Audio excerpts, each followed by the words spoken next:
one of the things that I think helped me, I did use social media in a way to help me with this. In April or so of 2018, it's April 1st of 2018, I went for my first run, and it was 100 days in running is what the plan was.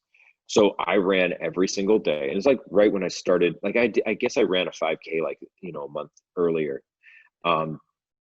And I declared that I was doing 100 days in running, and every day I would show on my stories me throwing my shoes or dropping my shoes of what I used to run that day.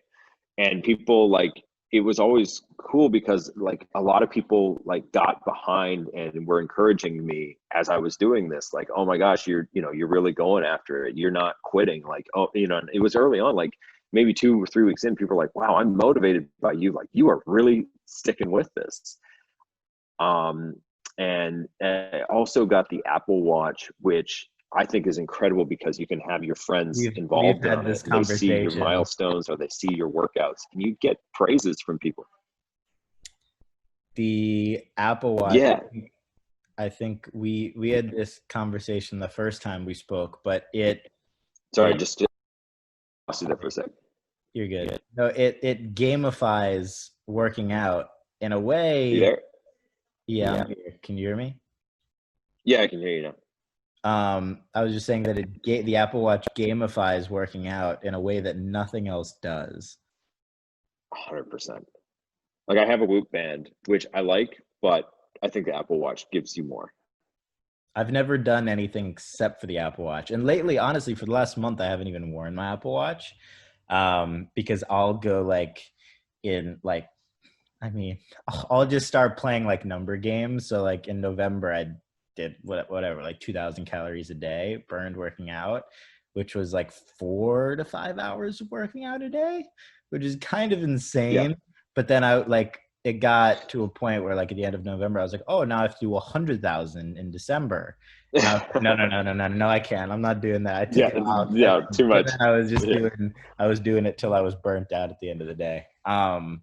The Apple Watch can take you to some extremes, which is a great thing for anybody just getting started, because whatever that extreme is, if that's 500, 1,000 weights, runs, whatever, it'll get you there, because you don't want to go to sleep with that ring not filled. Oh my gosh, you got to get all those rings filled.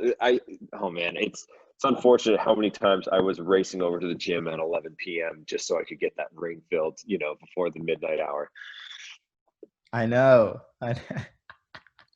Yeah, and then the new day begins. You know what my favorite thing was?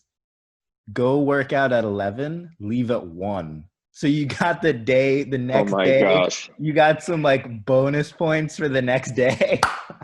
That ironically sounds too much like what my family did with the buffets in Las Vegas, when you go right before breakfast ends, and then if you hang out for a bit, lunch is about to be served. But this is the healthier version of that. That's a savage move, though. That's a savage move. I kind of love it.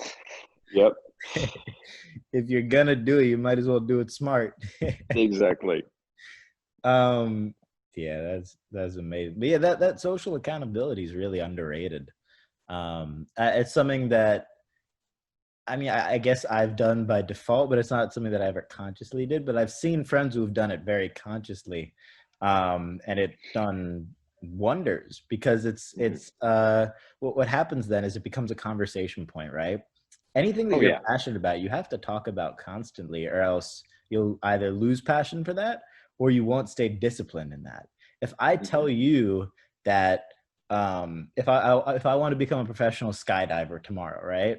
And I tell you on this podcast that I'm working on becoming a professional skydiver. Next time we talk, you're going to ask me how it's going. Everybody else is going to ask me how it's going. And it's going to force me. It's going to put positive pressure, which is great. I think positive pressure is a very, very good thing. But B, it's going to make me, think and talk about it more. And the same for everything that you did, right? And the same for any company or anything like that. So that social accountability is really applicable to everything. Absolutely, especially like in business and other projects that you're doing, as an entrepreneur. I think that they're, if we look at it objectively, that is, something that it really helps us when we do talk with our, the people we trust about what business projects we're working on. They're going to check in on that, like, hey, how are you doing on this? How is this going? How is that project running for you?